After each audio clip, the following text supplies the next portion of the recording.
नमस्कार. पुणेकरांसाठी आणि विशेषतः सिंहगड रस्त्यावरील नागरिकांसाठी आता एक निश्चितपणे एक आनंदाची आणि समाधानाची बाब म्हणजे महानगरपालिकेच्या माध्यमातून उभा केलेला उड्डाणपूल आता सुरू झाला. पहिल्या टप्प्याचं काम पूर्ण झालं आणि 520 मीटरचा पूल हा सुरू झाला. पुढच्या दुसऱ्या टप्प्याचा म्हणजे जवळपास 2100 मीटरचा जो हिंगणे ते फंटाईम पर्यंतचा उड्डाणपूल आता सुरू झाला आणि त्यामुळे एकूणच सिंहगड रस्त्यावरती जो वाहतुकीचा ताण होता तो आता निश्चित कमी होण्यासाठी मदत होईल. नागरिक नक्कीच या पुलाच्या जो काय आहे त्याचा लाभ घेतील आणि नक्की त्यांना एक समाधान वाटेल पुणेकरांना.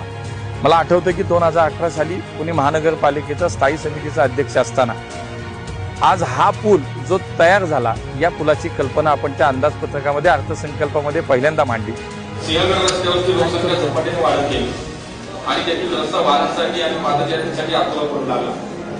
या रस्त्यावर उड्डाणपूल करण्याची गरज लक्षात घेऊन त्यास मान्यता देण्यात आली. या ठिकाणी उड्डाणपूल करण्याची गरज लक्षात घेऊन या अंदाजपत्रकामध्ये त्यासाठीची तरतूद आपण राजाराम पुलापासून ते जे फंटाईम मल्टिप्लेक्स आहे तिथपर्यंतचा हा उड्डाणपूल करण्याचे नियोजन आहे.